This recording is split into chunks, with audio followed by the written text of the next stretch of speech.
I know. Let's turn on the lights for a minute before the presentation. It's talking in the darkness. The darkness has ears. It does. But I feel like, there we go. We want to see your beautiful faces. So I want to welcome you today to the Central City Rec Center. My name is Liz Rich, and I am an associate director for the Division of Youth and Family. And we run, I think, the best program in town called Youth City. And it's an after-school and summer program. We run activities for kids from ages 8 to 18 all throughout the city. We, as a division, also have a community center in the Glendale neighborhood and run a series of events. This is one of our events for the year that is a parent education night, and we're so glad you're here. So thank you, and we're really excited to have you here. Just a few bits of housekeeping. So we have a lovely tray of cookies in the back. If you need a cookie now, I'm not going to stop you. But if you want to eat a cookie later, you're welcome to. So there are snacks in the end. We are so very excited to have Dr. Ellis with us today, and I have some notes that I want to make sure to read so I don't forget them. So I want to be right. We want to thank Salt Lake County for giving us this beautiful space tonight. This is the location of one of our youth programs and one of our teen programs. They're a great partner. We're really happy to be here. I have a couple questions for you. Raise your hand if you are a Youth City parent. Round of applause. Look at these. Raise your hand if you are a Salt Lake City employee. Excellent. An excellent showing of our employees tonight. That is so great. Raise your hand if you are a valiant, smart, curious community member who got this flyer from somewhere and decided to come. That is so great. We are so glad you're here tonight. And raise your hand if you are a neuroscientist, a celebrated Westminster College professor, an expert on adolescent development, a mom and a grandma. There we go! And I have a puppy. I'd like to formally introduce our guest speaker tonight, and I have this lovely bio that I will read word for word. Dr. Lesa Ellis graduated from Westminster College in 1998 with a degree in psychology, and in 2002 earned her doctorate from the University of Oregon in developmental psychology with an emphasis in cognitive and affective neuroscience. She is no schlub, right? Okay, her graduate work focused on adolescent brain development and more specifically emotion and emotion regulation. Upon completion of her doctorate degree, she returned to Westminster, my alma mater,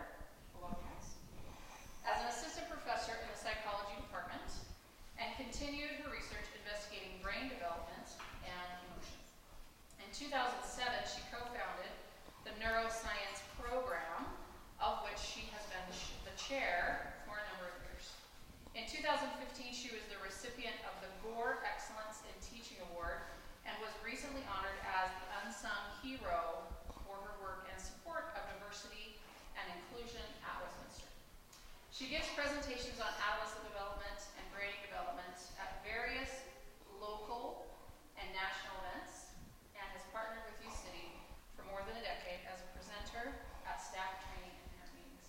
Dr. Ellis is fun and is wicked smart and very approachable, and we're so glad you're here. So a round of applause for our guest speaker. Thank you.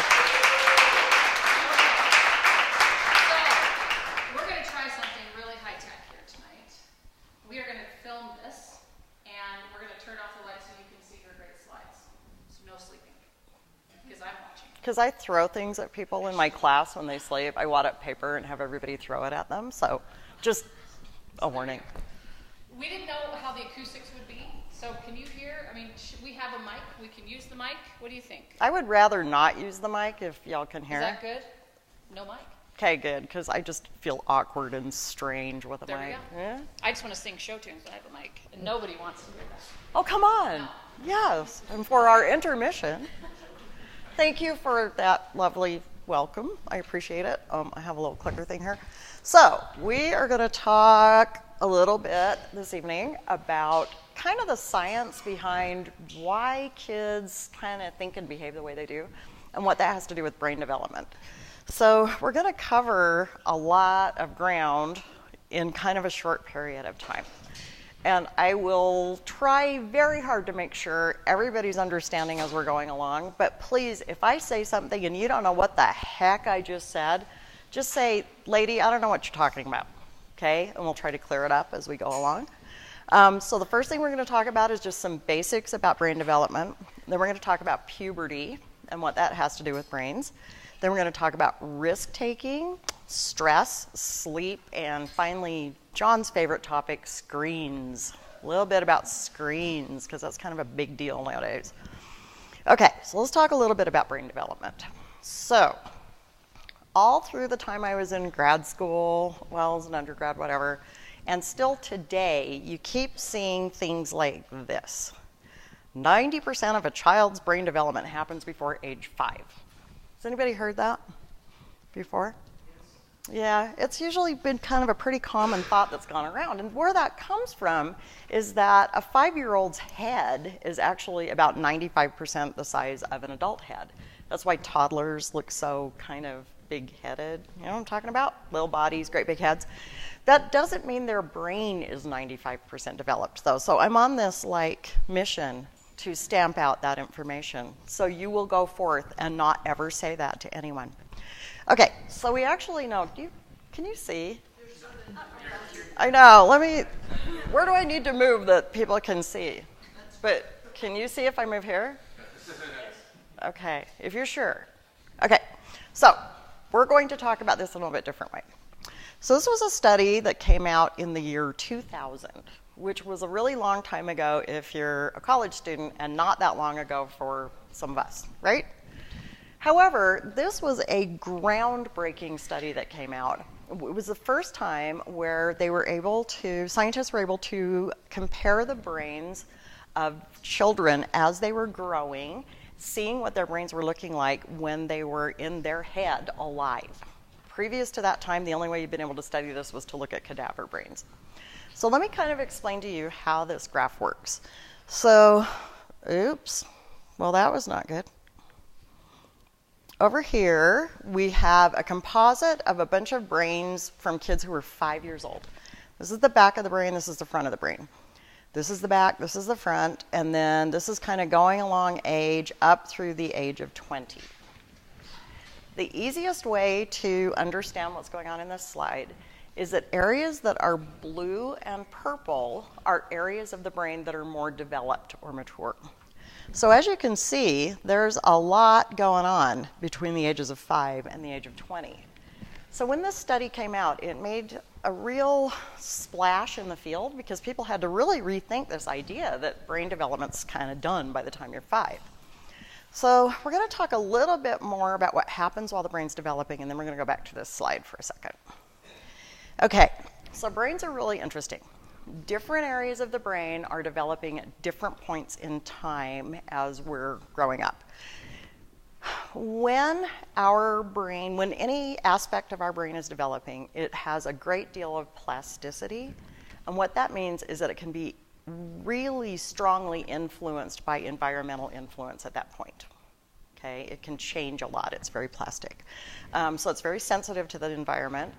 And areas of the brain that develop tend to go along with children learning to do their developmental jobs, is what I like to call them. And it's a phrase I'm going to leave you with tonight, is thinking about developmental jobs. So let's look at this slide again. So in that 5-year-old brain, what you can see, why do I keep doing that?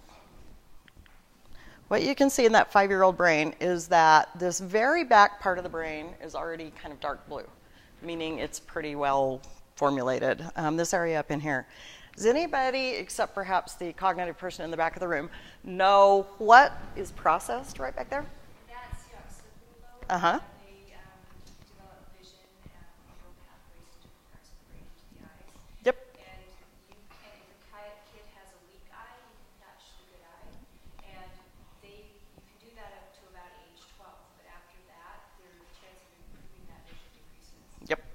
So when they're young and that area of the brain's developing, it's going to be able to be more easily changed. So when you think about babies and development, one of the first things they need to learn how to do is be able to see. They can sort of see you when they're born, but it's pretty blurry and they can only see from about here to here. As time goes on, that vision develops, and sure enough, by the time you're 5, your visual system's quite well developed. We have sensory motor stuff going on, we have language stuff going on, and when you look at how a baby and a toddler and a child develops, you can see this pattern of brain development go on as well. So if you look at this and you look at the 20-year-old brain, what do you see that looks to be kind of the last place that's turning blue and purple? Yeah. So this was kind of that first idea we had that, whoa, the frontal part of people's brains is not developing as early as we might have thought. And in fact, there have been studies now that have gone on that show that part of that is still developing into your early 40s. So there's still stuff going on. So the frontal part of the brain is really important in a lot of very, I'm going to say grown-up activities, like planning and self-regulation and being able to inhibit inappropriate behaviors, and that's the very last part of the brain that's going to develop. Okay, so quickly our take-home points on this little portion is we've got different things developing at different points in time. These areas of brain development seem to go along with doing our developmental jobs and can be very influenced by the environment. Good so far? Yeah. They're looking for when pathways lose, it's a change in kind of the matter of the brain. So when pathways are developing, there's less of certain types of matter, and then an increase in something called white matter, which is myelinated pathways. And the machines, the MRI structural machines, can actually measure that and get a ratio of all of that stuff. So that's where those come from. It's pretty cool. Yes, those were averaged across a bunch of 5-year-olds, a bunch of, yeah. Okay, we're going to move on to our next topic. And it's my very favorite slide. I've used it for 20 years. It's puberty, and it has fireworks on it because it's important to know that puberty is the second biggest developmental event that occurs next to when you're growing in the womb. It's a big deal. I think sometimes we sort of don't notice what a big deal it is because they can take care of themselves, whatever, but really, this is an important developmental event. So, just a question. When does puberty start? Any thoughts? Well, it's usually when they start showing physical signs. Okay. But it's been starting earlier and earlier, and I think that's because of increasing in people, or females mostly. So I guess the average age would be around 12 or 13. Okay. Is it the same for boys and girls? Nope. I think when they start perfecting the teenage eye roll at you, that's what Yeah. Okay, I'm going to show you a study that came out clear back in 1997. Let me tell you how this study was done. There were 1,700 pediatricians across the country who agreed to examine 100 of their female patients when they came in for any signs of breast growth or pubic hair growth, and then just mark in their charts, did they have any signs of this happening? Okay, ready for the data? Okay, let me show you what this looks like. So the blue bar is Caucasian girls, and this was only girls. The white bar is African American girls.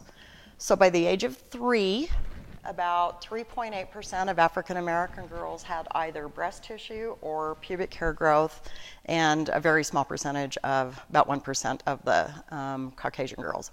By the age of 7, we were at 6.7% and 27.2%. By the age of 8, 14.7 and 48.3. This is way earlier than what people had thought. Okay, so these researchers, one of whom was a pediatric researcher and worked with clients and patients, were highly alarmed. And they were like, what is going on? Why are kids starting puberty so early? The medical association just went, oh, I guess we'll just change the norms. So we'll just say it's normal for girls to start puberty at 7. Yeah, and that's what they did. So after that, if your first grader was showing signs of breast growth and you went to the doctor and said, what is happening? My first grader is growing breasts. They would say, oh, It's still normal. Okay. Same set of researchers decided to repeat this study in boys. So this time they had it split into Caucasian, African American, and Latinx. So we have 6-year-olds. This is African American. This is Caucasian. This is Latinx kids, going on up to 8th grade, going up to 8 years and 10 years. So you can see that again, even though it's a little bit later than in girls, it's still happening really early. Really early. Okay, this is a really important thing. This has never happened before in history, and it's changing what's happening with our kids, okay, in some pretty big ways. So let's talk through this a little bit more. Oh, here's one more slide, though.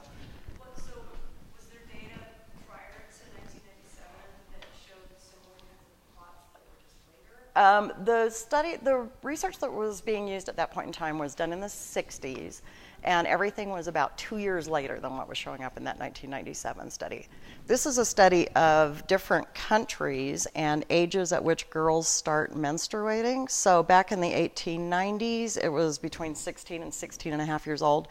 All of those different shapes and lines are a different country or area of the world. So this is not just happening to us. This is happening everywhere. Because of what? There are 101 things that are probably contributing, that being one of them. PCBs, you were saying before, body weight. There's a lot of things going on here to unpack. It's a little frightening to me that we've not made more progress on this when this was first reported in 1997. So we're 20 years out, and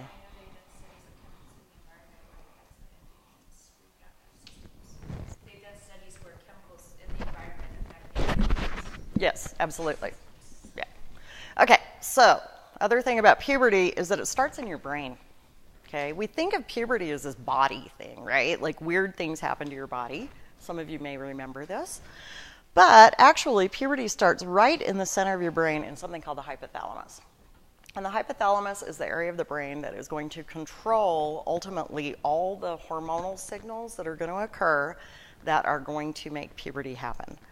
So I have this really dorky little chart from like an 8th grade book or something. I don't know. Anyway, what this is showing is the areas of the brain and body that are involved in the puberty hormones. So signals are going to get sent from the hypothalamus to the pituitary gland through the bloodstream and end up in your ovaries if you're female or your testes if you're male. Those organs are then going to start secreting estrogens and testosterones. Okay, and those are the things that are going to roam around your body and make all those weird changes occur. But the thing that a lot of people don't realize is that those hormones, once they're released from your gonads, your testicles or your ovaries, are going to go into the bloodstream and actually go back up to the brain. So we have estrogen and testosterone in our children once they go through puberty that's going to travel back to the brain. So probably most of you know from somewhere.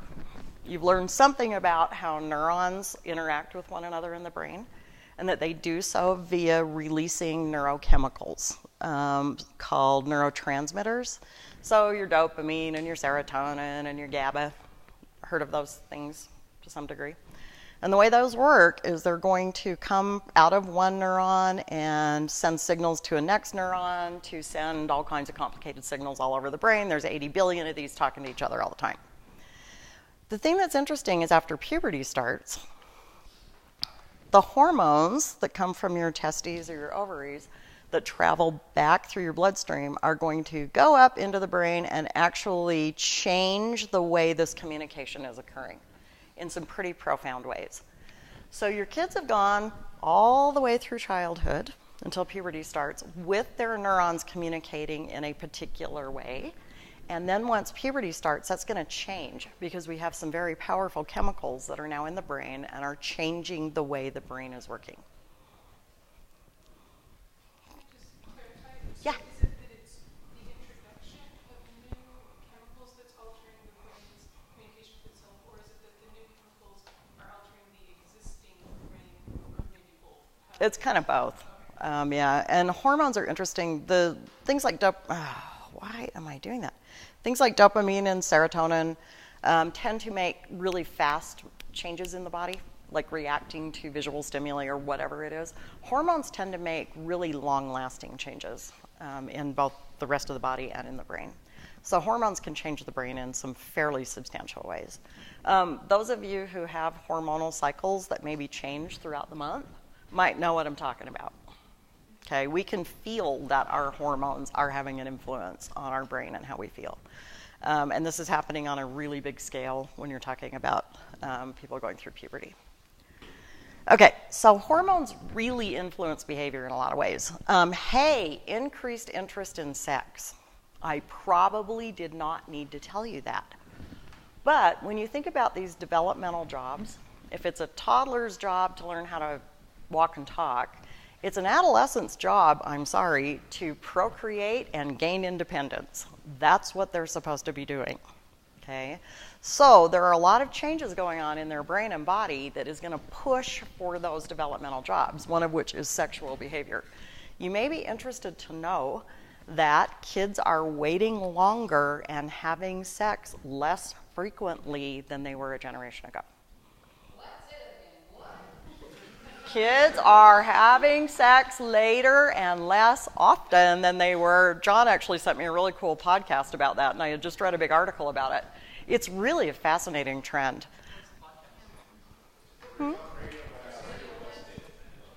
It's pretty cool. Like, check into it. I didn't get to add it in here because I just found out about this yesterday, but it was really cool.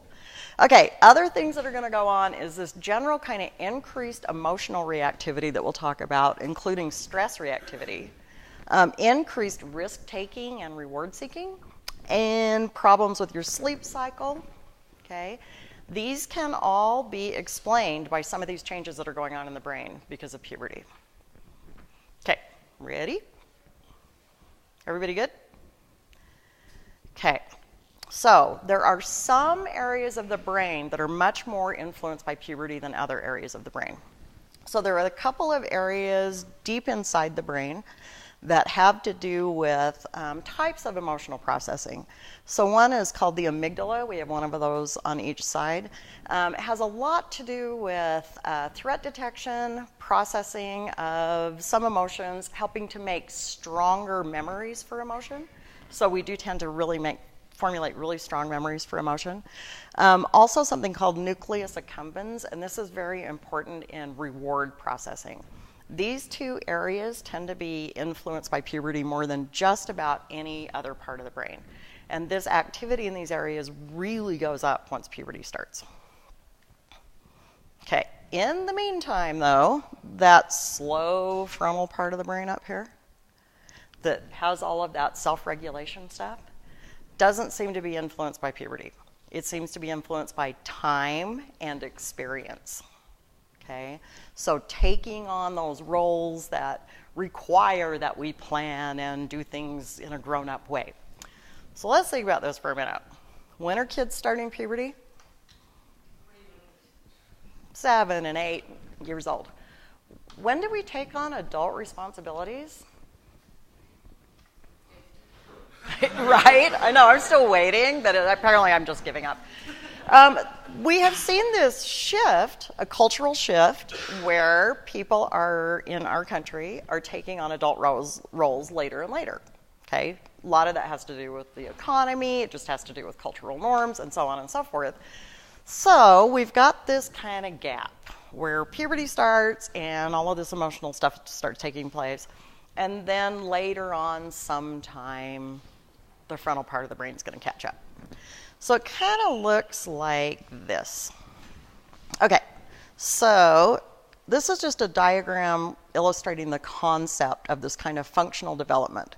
So our blue line is prefrontal regulation, our red line is this emotional reactivity, and down here we have this kind of onset of puberty, mid-adolescence, grown-uphood. I have no idea when that happens. Hasn't happened to me yet. So how old are your children? Ish?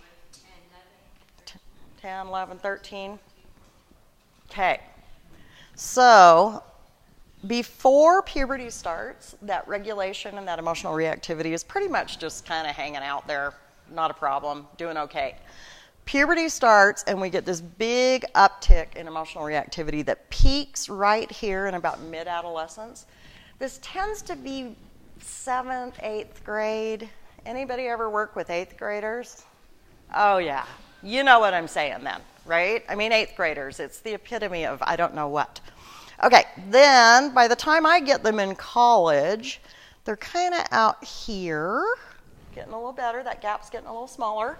And then they eventually kind of catch up out here, okay? The thing that makes now a really interesting time in history is this gap is open for a very long time. A decade, 2 decades, okay? 100 years ago, people were going through puberty when they were 15, and then they were getting married and having children and being adults, right? Now we have this very protracted period of time in which they're truly adolescents. So is this different in countries? Pardon? Is it different in different parts of the world? It appears to be about the same in most industrialized nations, which is the countries where this gets studied the most, because research like this is a luxury. It costs a lot of money, and so countries that have a lot of money tend to research this kind of stuff. I don't know of a lot of studies that have been done in countries that don't have the kind of research funding we have here. There's a lot of research going on about this in the European Union, because this exact same pattern is happening there as well. Yeah?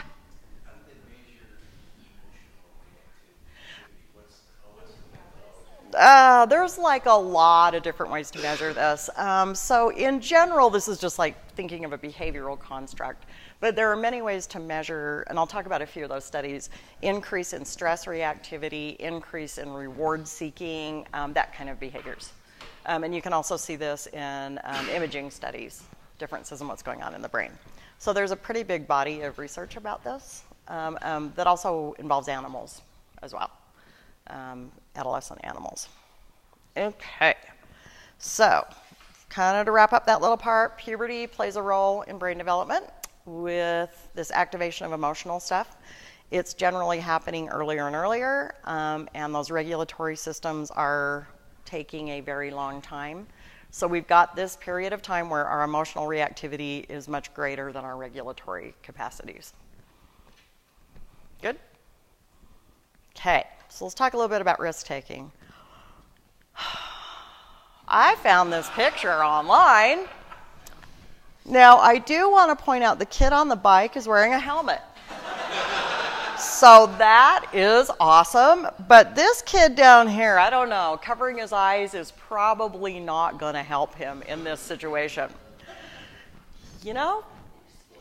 So we've known for a very long time that when kids hit adolescence, they start taking a lot of risks. And the death and disability goes up 200% after puberty starts. And it tends to be from dumb stuff, preventable stuff. Accidents like what's going to happen there. Okay? Anybody push their friends in a shopping cart down a hill ever? Anybody ever blow stuff up for absolutely no reason? Drive down Parley's Canyon in neutral and not use the brake with a keg in the back of your car? Oh my gosh. You are my soulmate back there. Okay, so this is not uncommon. When I survey my freshman college students on risk-taking behaviors, oh my, okay, it's all over the place. So again, it's kind of, a lot of times, sort of dumb stuff. Okay, so there is this area in the brain that has to do with kind of reward seeking and reward sensitivity.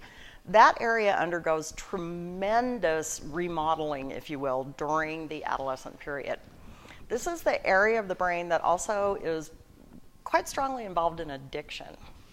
Because this area of the brain is very plastic and very influenced by the environment, introducing drugs into this part of the brain can really up the propensity that addiction will occur. So most addicts start using when they're in their teenage years.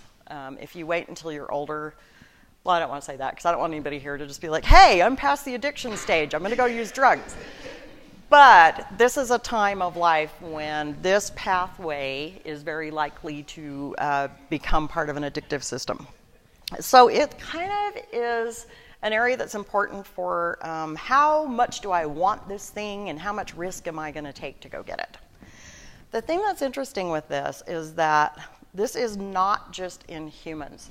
So you see this, I don't know what this guy thinks he's doing, but this is going to be a hard landing. And what's up with that rat? Okay. Yeah, he may. That's a good point. Yeah, they could be buddies, or that rat's just really silly. So you do see in adolescent animals this type of thing. And anybody have a dog at home? Okay, when their dog goes through adolescence, they're just awful, right? Like they completely lose all their training and they're just kind of rotten and stuff. So this increased risk-taking is not something that's just happening in humans. So when we see something like this happen and it's across species, it would suggest to us that this has a more biological basis rather than a social influence basis. That being said, this effect goes way up when peers are present. So kids can actually make some okay decisions when they're alone. You put their peers in the room with them and all of a sudden that risk-taking goes way up. So peers do have an influence here, absolutely. Okay, one of the things that I want to point out, though, is that, when we think of things like that, it's like, well, why? What good does it do? Okay, why would risk-taking be a good thing? Well, when we think about developmental jobs again, okay, so the second big developmental job besides reproduction is gaining independence. And independence requires that you have a certain amount of risk and courage and leaving. We don't like this as parents, right? Nobody wants to hear that your kid's doing their work by becoming incredibly rebellious and risk-taking and wanting to have sex all the time. But I'm not saying anyone's kid wants to, but they really are doing their developmental job at this point in time. The thing about risk-taking that's important to know, though, is it's not all a negative, okay? There are a lot of risks that build skills that help people to realize their strengths. There's some really interesting work going on right now about girls and lack of self-confidence. And there's been a finding for quite a long time that girls tend to become much less self-confident after they go through puberty, whereas boys' self-confidence goes up. And that lasts pretty much across the lifespan. Girls tend to be much more perfectionistic and expect a lot more for themselves. Girls are less likely to take a risk and try something new, something they might be bad at. Yeah? You think that might be because the growth,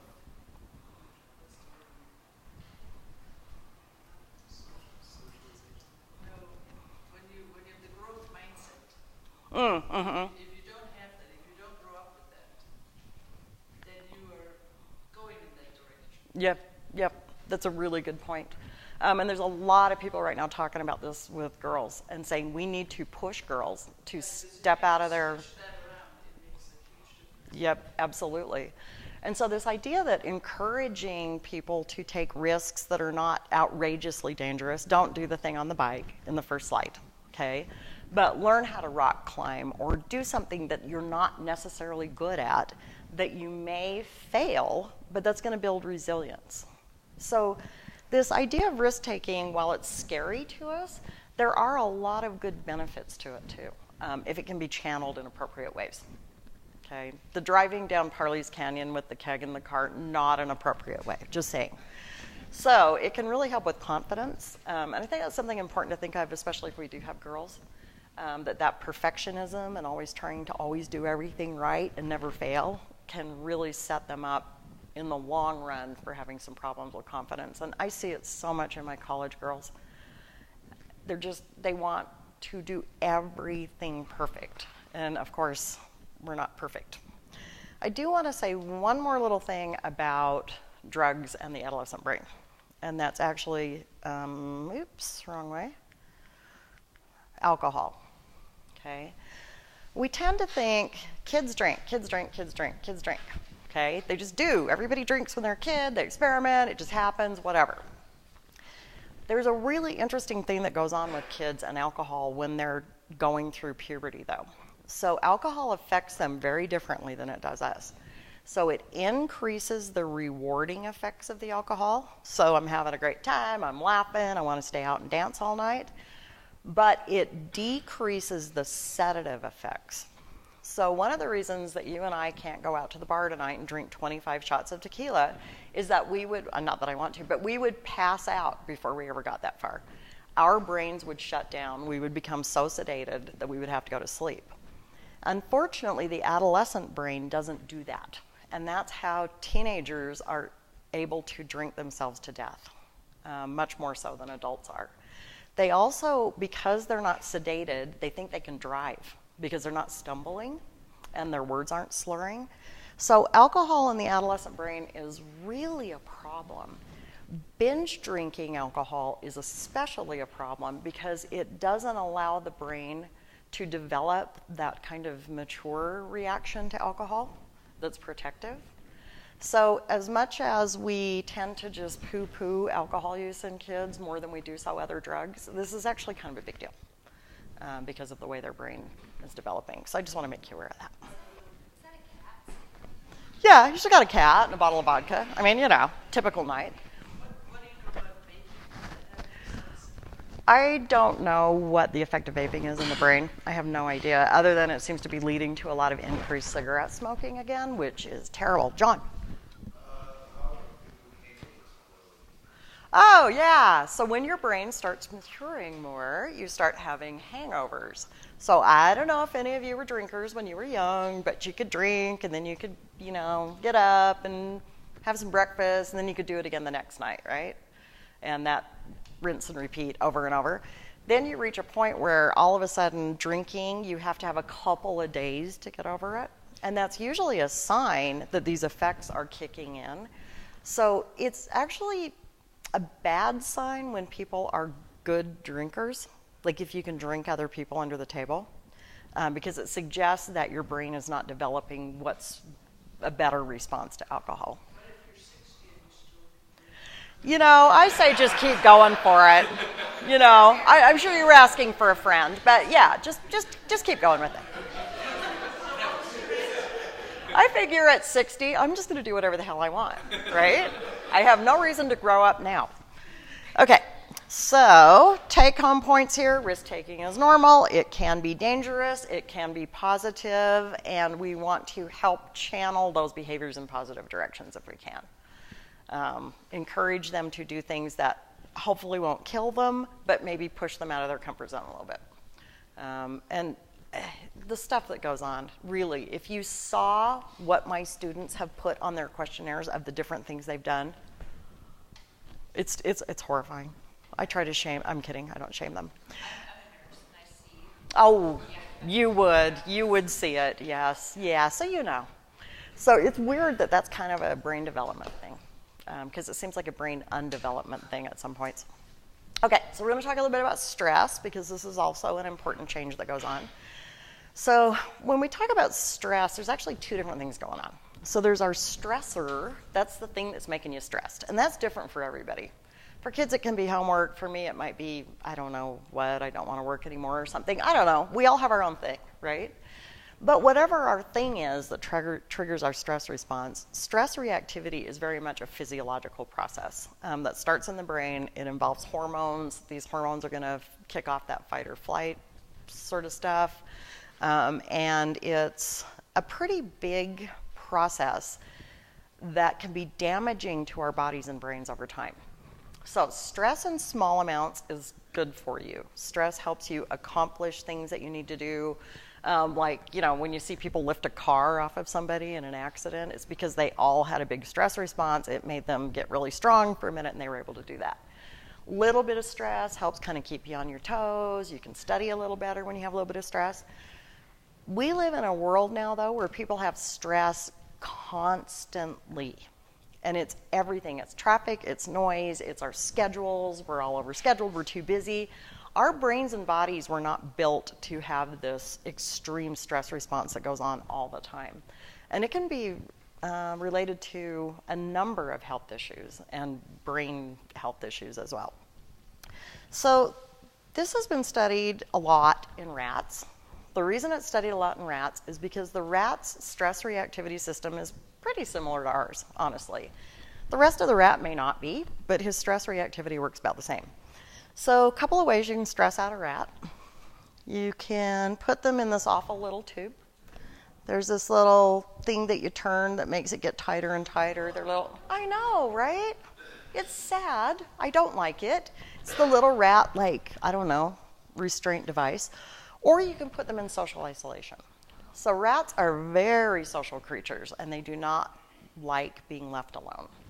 So there have been, so many studies now looking at what happens when rats go through puberty and what's happening with the way they respond to stress. Because we can do things with rats that aren't so ethical with people. So essentially, what they find is that adolescent rats get much more stressed over the same type of paradigm. They stay stressed for a much longer period of time, and they don't get used to it. They just stay at that really high level. The saddest to me is that if you put them in social isolation for 30 days, they become depressed rats, and they stay that way the rest of their lives. This is particularly true in female rats. I don't know.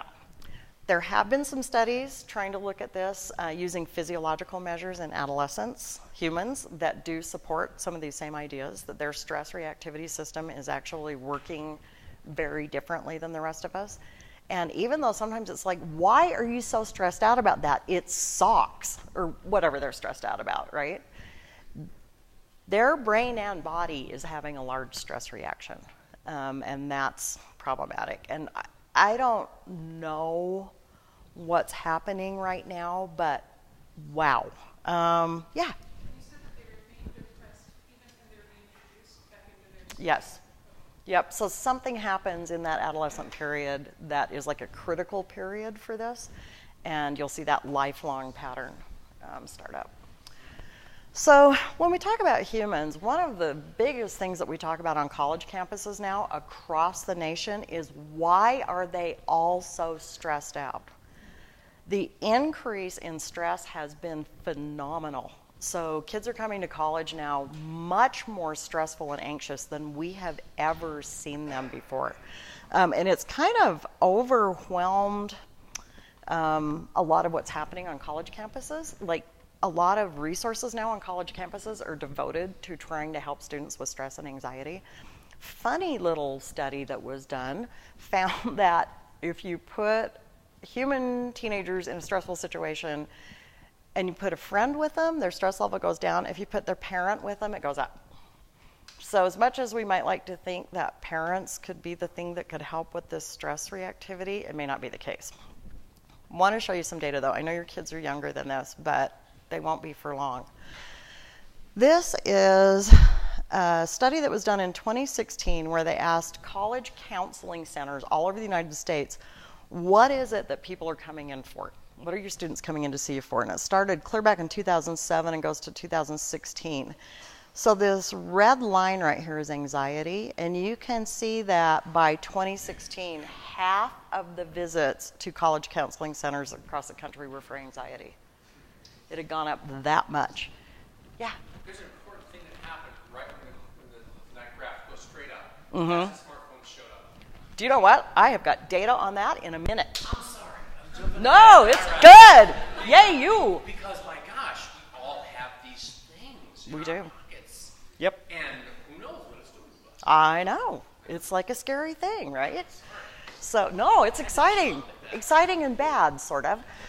This is a really big thing. This is my new crusade on my campus, is that we need to figure out what's happening and we need to start doing something better.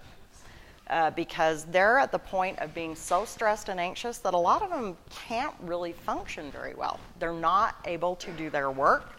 They can't handle the rigors of being in college. It's really sad, and something that's quite alarming to college professors.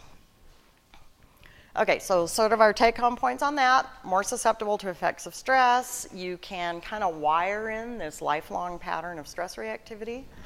It's increasing with generations. I have this little phrase I use all the time, which is regulate, don't escalate.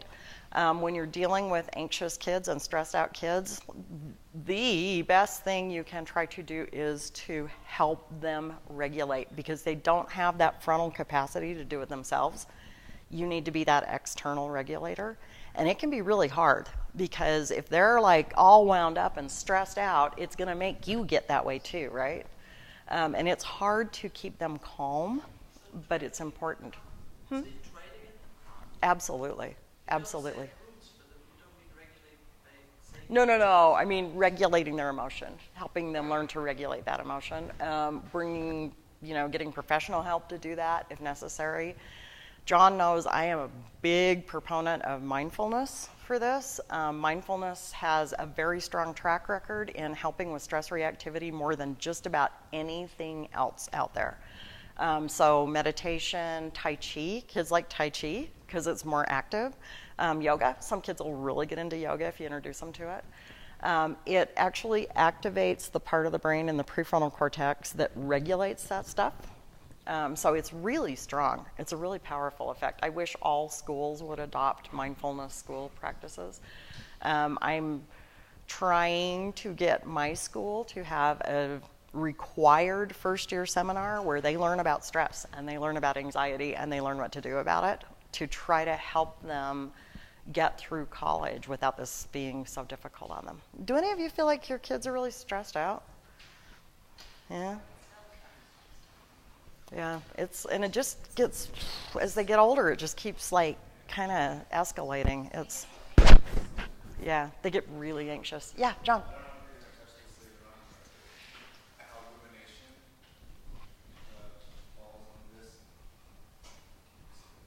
Yeah. So one of the things that starts happening is they start getting in this thinking loop over and over and over again, and it actually kind of ingrains itself into the way their brain is working, and it's very hard to stop. Did you want me to talk about beyond that? No, I just remember you saying how, especially how some of those rumination habits began in this period. Yep. Yeah. They're really hard to break. And so as much as we can do to help them not get into those patterns is really important, because that part of the brain is really plastic. So whatever they're practicing at this time is what's going to last, right? And if they're practicing stress, that's what's going to last. I'm sorry, what? Say again, which part of the brain? The part of the stress reactivity system in the brain, very plastic. And if you just keep practicing being stressful, that's what you're going to be. And so we don't want to see that set up in those kids as their brains are developing. This kind of over-scheduling, there's a lot of stuff going on with kids. I had a painfully honest discussion in one of my classes last semester with my students. It was just heartbreaking to me. I've never had them be this open. And I was like, why are you all so anxious? What is going on? And they were like, we have a world that's going to die and nobody's doing anything about it. We're never going to be able to afford to have a house. We're never, there's a lot of stuff going on in their heads right now. And some of it maybe is kind of realistic, but it's some deep stuff that's kind of a little bit worrisome.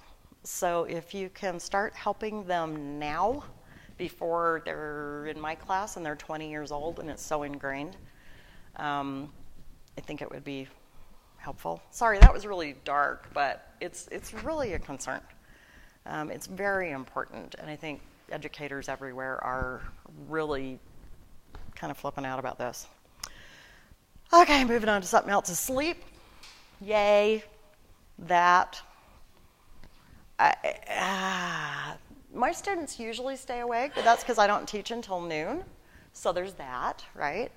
But sleep patterns change tremendously with puberty. That, again, puberty. So one of the things that's kind of interesting is that we all know that babies need lots of sleep, right? We just kind of intuitively know, let your baby sleep. It's good for them. They need to be sleeping. Toddlers and children don't need quite as much. Adolescents need a lot more sleep than we do, okay? For some reason, though, even though we would never go wake up our, like, 18-month-old and go, you need to get up and look at that mobile in your crib or something, we kind of get this thing in our heads that we need to wake up our teenagers, right? That they're just being lazy and they can't be sleeping that long. So I'm hoping I can convince you otherwise. That's a problem that needs to be fixed. There's so much data out there, there's so much science on there, and the school districts just ignore it. And I realize it's a huge problem, but wow, right? This is a really big deal, and we just get no traction on it. So one of the things about sleep is that it's a very brain-based activity, right? So usually what happens is sunlight or light inhibits the release of something in your brain called melatonin. Once that inhibition is gone, so it gets dark, melatonin levels go up, and that causes us to want to go to sleep if we're children or adults. But during adolescence, something weird happens. So instead of getting sleepy right here like adults do, they actually get more energetic, and their sleepy time doesn't come on until about midnight or 1 o'clock in the morning. So it doesn't even matter if you made them go to their room at 10:30, okay? They're not asleep. They're just in there, awake, because their sleep cycle has shifted tremendously, and it's their brain. There's actually hormones released in the evening that make them more energetic, not more tired. So they are not okay getting up at, dark 30 when they have to get up and go to school. They haven't had nearly enough sleep. So they have an increased need for sleep. They are more active at night. They have this delay in their release of melatonin. If you put them in a sleep lab and you break them of all of those cues of when they need to be going to bed and getting up, they sleep between 1 a.m. and 9 a.m. That's their natural sleep pattern, which does not in any way match with the world, right? So if you start looking to see how much sleep they're actually getting, this was a huge study that was done by the Sleep Foundation a couple of years ago. In 6 to 11-year-olds, 69% of them are getting more than 9 hours of sleep, which is awesome. And then all of a sudden that drops to 29%, and then it drops to 10%. So you see this little thing happen right here when puberty starts, when the amount of sleep they're getting goes way down. So I talked to a high school students about this one time, and I ended up putting this slide in because that's how they were looking at me. It's like, why are you talking to us about sleep science? Why should we care? But I figure that parents are going to care. Okay, this is why we care. Getting back to that emotional reactivity thing again. When people are sleep deprived, and I'm sure you all feel this, when we're sleep deprived, we have a much harder time regulating those emotions. So we've already got the teenage brain that doesn't have super good regulatory capacity anyway. Then you turn that into a chronically sleep deprived brain, and that emotional regulation is really going to go out the window. So there's a lot of interesting things that you see here. So anger and irritability and frustration, so basic negative emotion. Do we all feel that when we're sleep deprived? Oh, yeah. Yeah, just wait. Okay, more amygdala activity. So if you take teenagers and they're sleep deprived and you put them in an MRI, have more amygdala activity when they see negative stuff. So amygdala is that kind of threat detector, stress stuff. Catastrophizing. We all do this, okay? So it's like, I'm sleep deprived, I'm cranky, the whole world is going to fall apart. Right? Everything becomes a catastrophe in our heads. This is really common to see in sleep-deprived teenagers, and you probably see it with them, right? The things they come home and talk about. Oh, if I do that, then this and this and this is going to happen. It also causes weight gain. I use that sometimes to get my teenagers in school to sleep. Like, well, it'll cause weight gain if you don't get enough sleep, and it's very, very hard to lose weight when you're sleep-deprived. And there's a whole group of scientists who think part of why teenagers are getting heavier and heavier is because they are chronically sleep deprived. If you have insomnia as a teenager, it predicts depression and anxiety later. So those things are very interwoven. So that sleep piece is actually a pretty big deal. Okay, so take-home points. Puberty changes the way we sleep. We get this sleep deficit, and that increases the emotion reactivity. Okay, we're going to talk about screens. Whose kid has access to screens? All the kids have access to screens, even if it's not in your house. Okay, screens are ubiquitous. Screens are everywhere. So how much time are they spending on those screens? Here's a study that came out in 2015.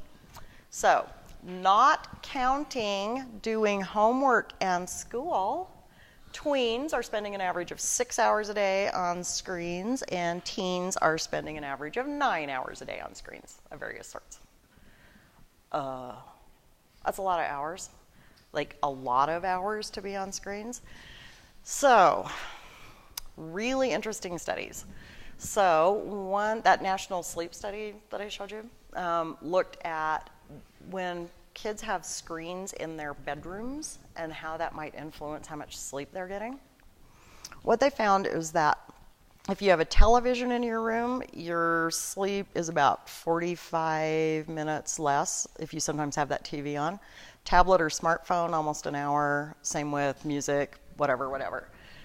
Thinking about your own sleep, wouldn't you love an extra hour?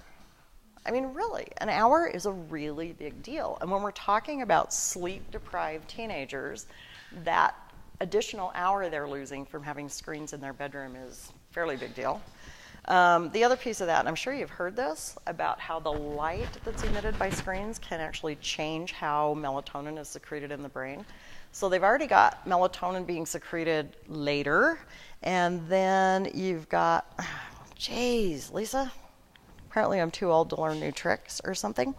What happens is this blue light really suppresses that melatonin. Most screens now have a blue light filter on them that you can set on your iPad and your phone to help with this problem. But sitting there with that screen in your face, I mean, I do this. How many of you are on your phone before you go to sleep? It's okay, you can admit it. Okay, it's not good for your sleep cycle because it is keeping your brain from doing the sleepy things it needs to do. Okay, this is going to blow your mind. This is a study that came out in 2018, the end of 2018. This is a woman who analyzed data from 500,000 adolescent questionnaires that had been collected over about a 10-year period. This is the Monitoring the Future study that's done. They go back and check the same kids over and over, and it's like a huge nationally representative sample, and they gather so much data on this. So we talked about how anxiety and stuff is going up. So this is from that study. This is psychological well-being, and that was a number of different things that they had made as a composite of psychological well-being. So we're over here in 2008. Okay, huge drop-off. This is continuing, and this is coming up in any number of studies. So the College Counseling Center study showed this same kind of trend. A study that was done in Utah is showing this same kind of trend. Got it? Okay. Okay, so other thing that was in that survey was smartphone adoption. So you can see smartphone adoption, up and up and up and up and up and up. So if we put those two things together, we get a pattern that looks like that. Okay, now this is just a correlation, right? One thing's happening, another thing's happening, and those lines are going like that. But this is a little thought-provoking, I would say. So this woman did another analysis with this data, and what she looked at were activities that were positively contributing to happiness and well-being, and activities that were negatively associated with happiness and well-being. Okay? So let's look at the positive stuff first. So working, this was 8th and 10th graders. Working, I guess, doesn't make them terribly happy, but whatever. Homework, okay. Print media, religious services, in-person social interaction. People, and sports and exercise. Two biggest things associated positively with well-being. If we look at things that were negatively related, the bigger bars mean it had a worse effect on happiness. Everybody got that? So if we look, reading the news online, TV, video, chat, texting, social media, computer games, internet. So all of our kind of screen-related activities all ended up in the negative place. Yeah? Yeah, are we still on the data from the 500,000 surveys? Yes. Okay, cool. Yep. Yeah. Why can I use computer games as a reward for my son? I know, right? No, I mean, this is,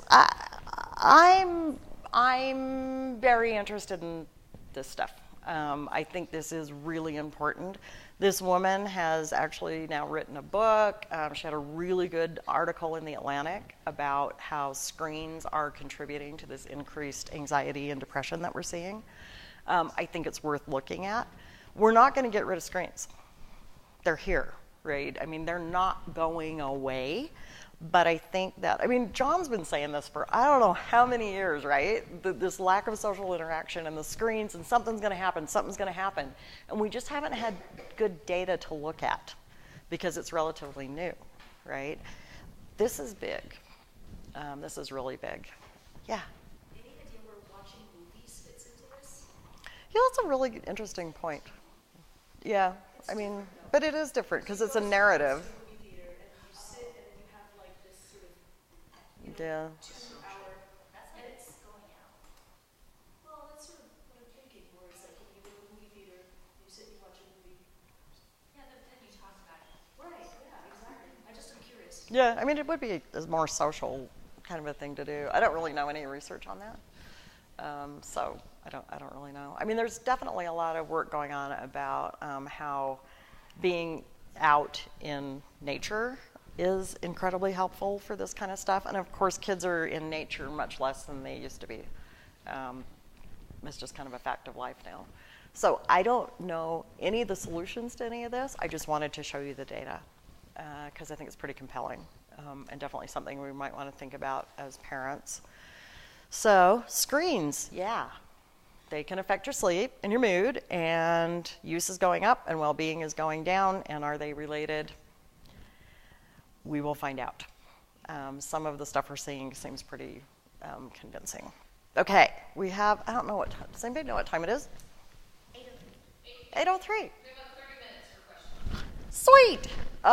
Do we want to turn on the lights? So I'm not standing up here in the dark. Do you have this available somewhere so I can send it to my child? I think John's going to make this. They're filming it, and he's going to put the slides in it. I don't know. You're doing stuff to it, right?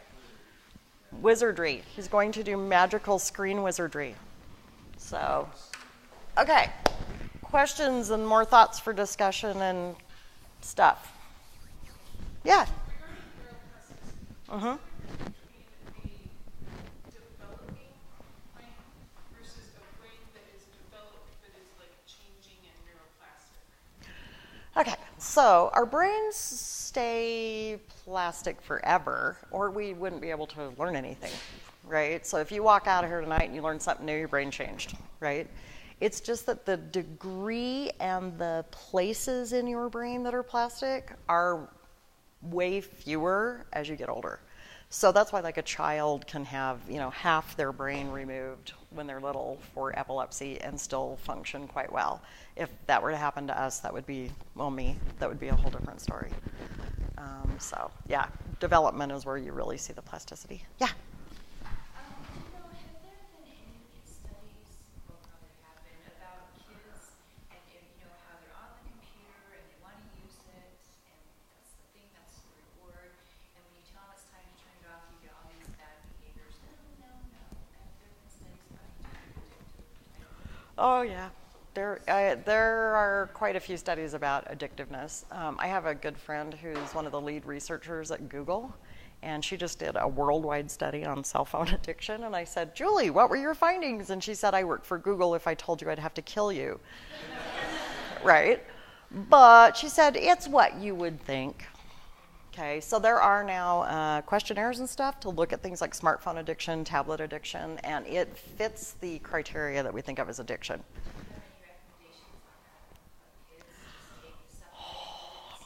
Oh, I don't know. I wish I had an answer to this. I just know the research. I don't know how to deal with it. I'm sorry. I'm not very helpful. No, I don't know. I don't know. John. The resource that she showed that had the newer data in 2015 is from an organization in Silicon Valley called Common Sense Media. It is a very, very good resource. Yeah. It's a constantly changing resource. It's my first stop for a lot of that media as far as movies, video games, and all sorts of different things. And they pinpoint all of these specific things. So there are quite a few resources on Common Sense Media. Yeah. Great resource. Let's, And I would say that, with Youth City and kind of our philosophy, we certainly don't get it right every time, but we have crashed and burned a lot of times with kids. And taking away the cell phone, or taking away the tablet, or eliminating it completely is not a realistic approach. yeah. Because then their anxiety is just increased, and then their resentment's increased, and their identity's on the screen, and all this. So we're trying to really teach them how to use it in a respectful way. Because if you just cut it off, that addiction kicks in, and then Yeah. right? So we're trying to regulate as much as we can, and the staff to model what's effective. Yeah. To be like, okay, everyone, here's your 5-minute break. Zone out on your phone, and come back, and let's have a connection and a social interaction. So we're trying to teach them how to regulate it, because we see it every day. Yeah. Hugging the kid, or you can't have this, and then that's one of the behavior parts. But we're trying to slow that down, and like I said, we don't get it right every time, but. Computers are a double-edged sword because with my son, I use it as a reward. But on the other hand, it's having all these detrimental effects. So we just gotta keep this together. Yes. Yeah. Yeah, I've been thinking a lot about this, like especially because I work at Youth City. Okay. And I've been watching the way that the kids use technology. And I think I kind of, the pendulum swings back and forth on me of whether or not, like, it's like totally bad or like actually a good thing or just like a new way of telling stories and it's just new and that's why there's kind of like this reaction. But I wonder if there are certain like games that are bad and certain games that are good. Like I would assume. yeah, because like I watch the kids play Minecraft and they like play together. Yeah. They are like playing together and helping each other. Yeah. Yeah. And And it's basically just a blocks, social activity. Yeah. like without the real Yeah. blocks. But then, yeah, so I don't know, like, if there would be any, like, research on, like, if instead of limiting screen time, like, giving kids something productive to do. Yeah. On their screen. I think there was somebody over here, and then we'll go back to you. Did you have your hand up? I just had questions about like some of the other environmental factors that were contributing to this sort of stuff. It was kind of in relation both to the social media discussion and the discussion about puberty occurring at earlier ages. Like, how much does someone's environment impact, or affect their transition into puberty? Okay, so there's quite a large body of research about early childhood stress and early puberty. So when children experience a lot of stress when they're young, that stress reactivity stuff, that is correlated with earlier onset puberty. So, it's a sticky. When you were looking at like racial disparities too, and different inequalities, that plays into how people's Yeah. puberty occurs. Yep. So there's quite a bit of work looking at SES and onset of puberty. Back there, and then here, and then there, and yeah. So I wonder if the solution to this addiction is not necessarily controlling the actual device, but the content they are having access to. Because I would imagine the content that a 6-year-old is watching. This is very popular videos of unboxing.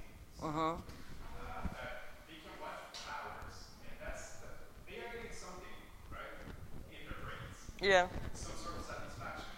But I bet that if we show them something completely different, they will be totally uninterested. However, a teenager will be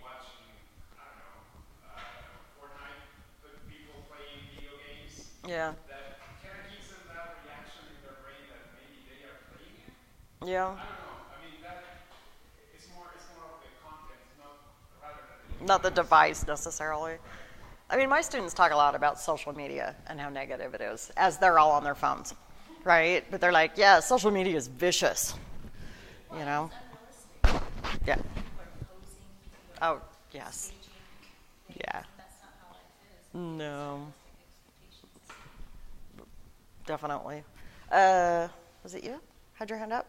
I was just going to comment.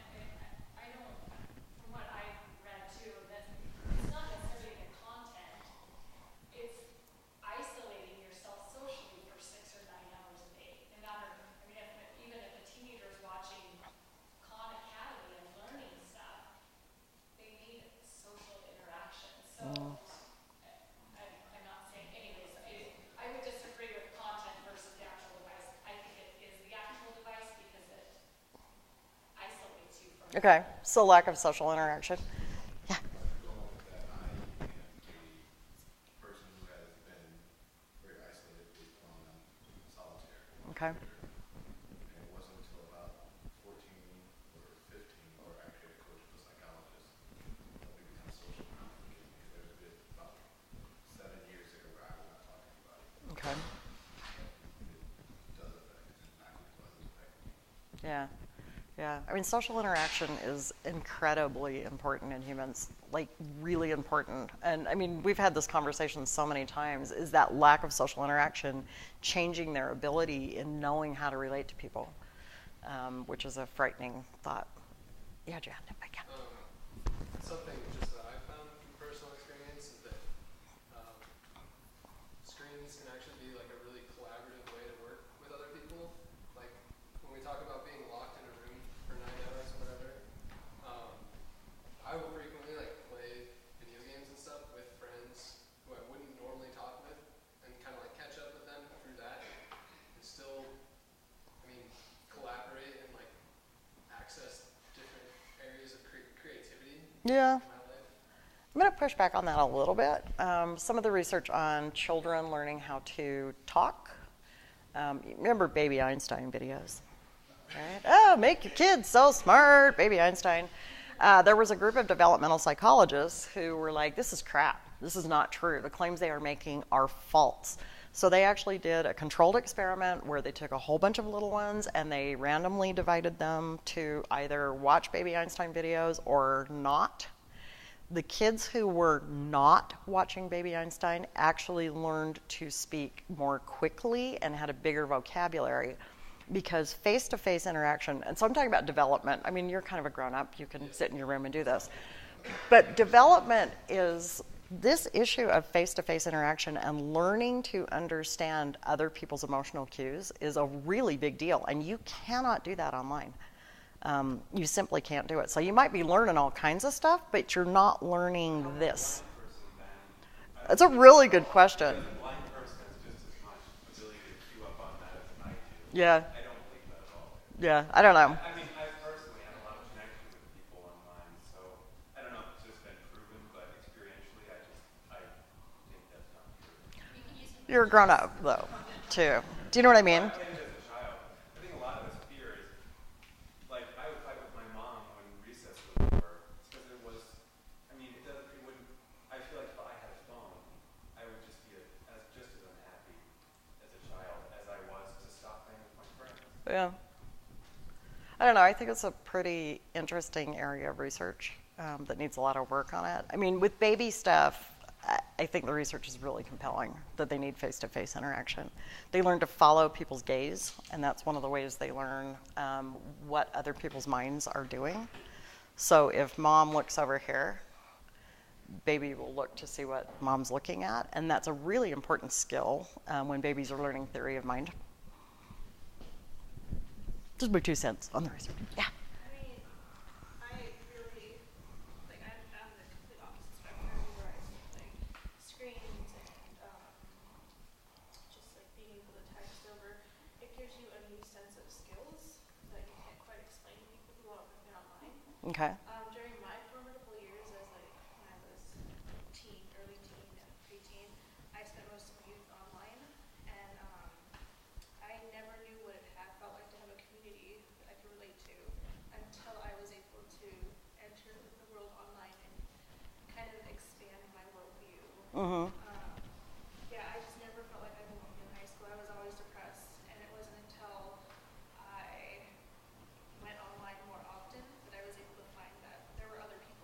Yeah. kind of either commiserate or Yeah. talk about things that I just couldn't talk about in the real world.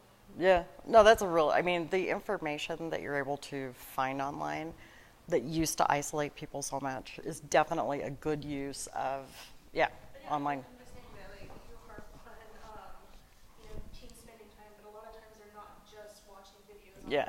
They're multitasking. They're talking to friends. They're playing a game. They're watching a video, and they're doing all these different tasks. Whereas when you're with face to face, you face like you speak before you act. Whereas online, you kind of have to think about what you're going to say too. And so I think that in our digital age, teaching kids how to, socialize online is kind of important these days. Yeah. Yeah, because they're not going away. Yeah, absolutely. Somebody back there had their hand up. Well, I just wanted to say a comment about people that have lost their sense, whether it's eyes or hearing. Other senses also take over, and I think that's why they might be able to Yeah. pick up on the social cues as far as your voice is escalating or your voice is dropping and different things. And I think that also can play online to where she was saying that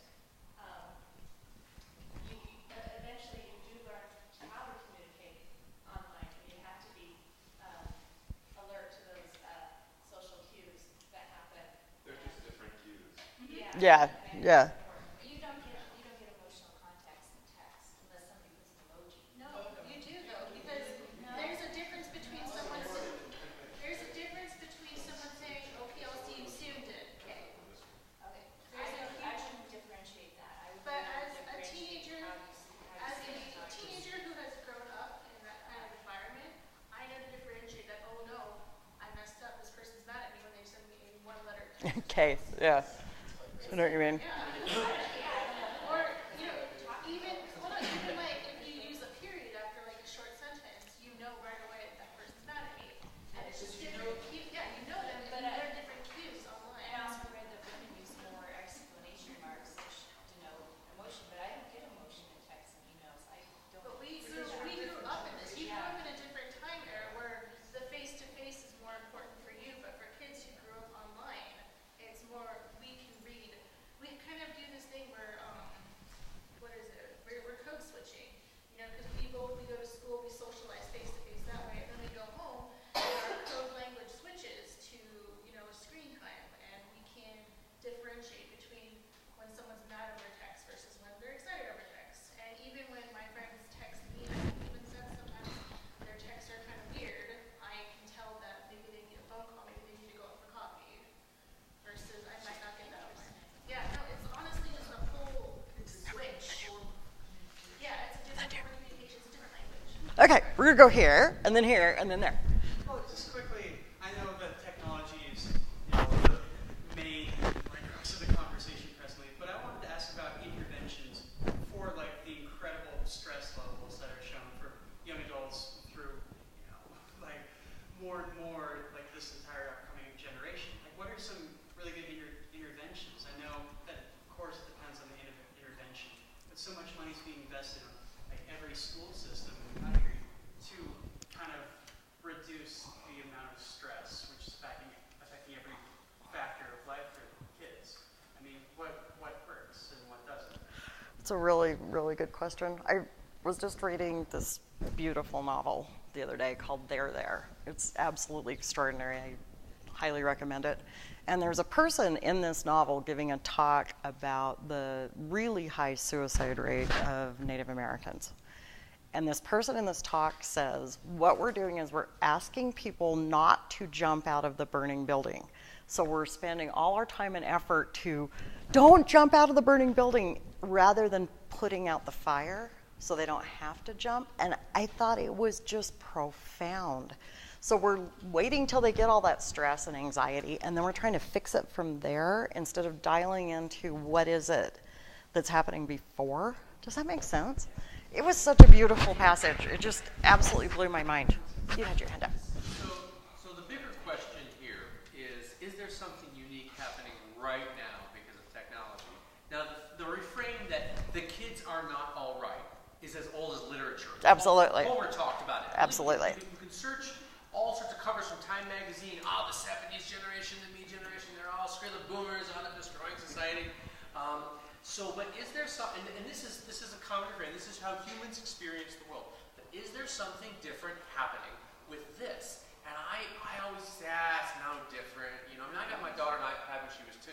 Because you know what? That's going to interact with her, and Tom and Jerry didn't interact with me, and I think her world is better. Yeah, I mean, that's a good point. You know, I mean, think about, I bet 30 years ago, my parents were sitting in a room with a professor who's saying, well, you know, TV and the telephone, it's all bad, you know, because we don't actually see each other anymore. Yeah. So is something profoundly different happening now?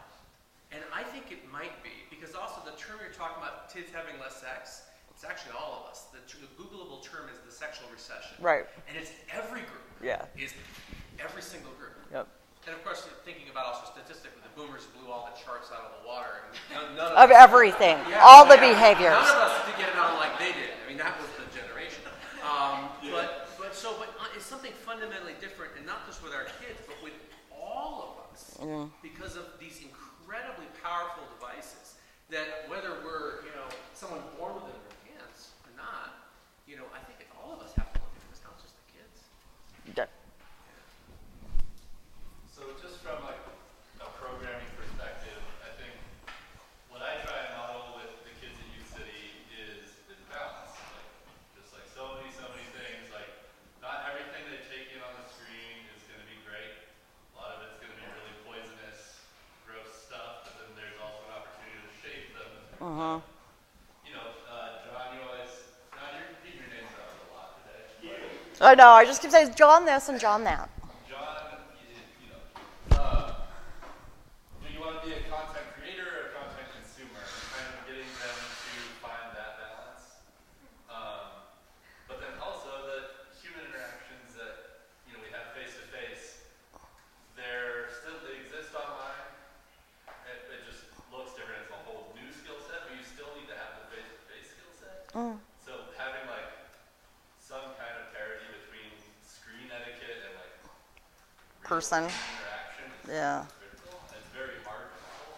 Yeah, it is, because we all are doing it. Yeah. Right. Like, you know, I'll be talking to a kid and I'll catch myself like answering an email like, sorry, like, Yep. but it presents opportunities to teach. Like, oh look, I suck at this. Like, Yeah. sorry, Yeah. put my phone down, eye contact. Yeah. I'm trying to like go in order of when people put their hands up. Sorry. So yeah, I just wanted to piggyback off of that. I was saying like, as a programmer in the city as well, like I think that's the kind of tiny glimmer of hope I have with this is that I'm 22. Like I grew up in the internet age. I know how to navigate, and I think that in my generation, parents and like a lot of parents right now don't have any idea. They did not grow up in the internet age. They don't know how to, you know, read text like we do. They don't know how to like look up things like we do. They don't know how to navigate YouTube like we do. So I think that as now I'm a grown up and I can teach kids things. I'm not old enough to have an 8-year-old, but I am grown up enough to teach 8-year-olds. Yeah. So like, I think that's my holdout is that it's going to catch up, I think. That's a really good point. Yeah. Yeah, because it just didn't have, I mean, even my kids are 38 and 40. They didn't have this ubiquitous screen thing going on. I mean, my son had a pager. Does anybody remember those? Yeah. Like I would dial and be like, call me. So yeah, you know, pagers. Let's see. So you had your hand and then you had, and then you did, and then I don't know. I lost track now. Just a book recommendation, like the best understanding I've gotten of how the internet is changing our brains. It's a book I read called The Shallows, How the Internet is Changing Our Brains. It was, yeah, really interesting. On the point about like social interaction and sex for young adults, we actually had a conversation with Phil Zimbardo, who ran the Stanford Prison Experiment, and he was talking about specifically adolescent men, wherein, you know, no longer pursuing relationships and no longer pursuing, you know, hookups. It's almost always, you know, just staying in your room and just using the internet. And I don't know, it's just, this book really goes deep into screens are never going away. Even 50 years ago, you could have called it the age of print, and we're never getting back there again. And the natural human state, not that the natural human state is what any of us ever experience, but it's one of distractedness, is one of, constantly searching for opportunities and threats. And the fact that we were able to have the age of print for so long, intensive focus on one particular thing, is anomalous, and it was really great for human development, and important for every single technological achievement and advance that we've ever had, but this is the new normal. Texting and profiles, I think someone said, that's not representative of real life, but if it's how we spend 9 hours of our day, isn't it real life? That's a good point. So it's just a great book that I think has a nice, statistical, entertaining, and human perspective on how every single aspect of the internet is changing the world. Like, the top 3 best-selling books in Japan in 2007 were all written on phones. So, we're Wow. trying to get with the times. Yeah. It's called The Shadows. The shallows. Shallows. Shallow water. How our neural pathways are literally being rewritten. So what I tell my students, or the students that I'm surrounded with, we have neuroscience now that we didn't have 100 years ago. So I take what we know about the brain, and I tell them, okay, because you have the brain you have, you're going to have to learn to work with that. That takes the pain away when you're feeling lousy and you think you're so stupid and you're this, that, and the other thing. You're at the mercy of this brain, especially if you're a teenager. So you just have to live through it.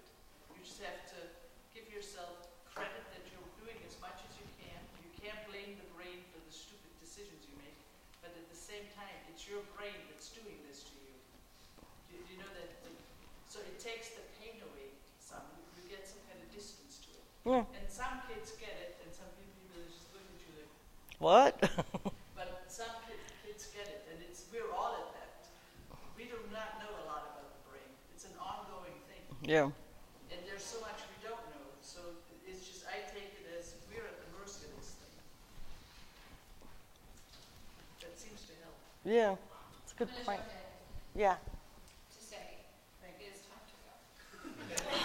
And I have learned so many things today, and I hope you have as well. And we want to thank Dr. Ellis You're so sweet. for joining us. So here's some love tonight. You're always so sweet. We are so grateful. Oh, and a balloon. And a balloon. And it's You're not Valentine's. too old for a balloon. I think you'll Yeah. do it. It's Valentine's Eve. A couple things I gained from this is that our community has really found more people dedicated to making it better. And the second thing is we need more conversations. Yes. We need to do this more. I am so grateful for your vulnerability and your honesty and your willingness to ask hard questions and share maybe hard to hear sometimes pieces of information. So I want to thank you for that. I want to thank Dr. Ellis for sharing this great research. And read, study, Yeah. reach out. I hope that in the future we can have more kind of community conversations like this, because I think we need to. Because we're all trying to crack this nut, right? This how to be a good human thing. And I think we're all in this together. So thank you for coming. Please stick around for a few minutes. Have a cookie. We do need to wrap up. The center closes relatively soon. So thank you for coming, and round of applause.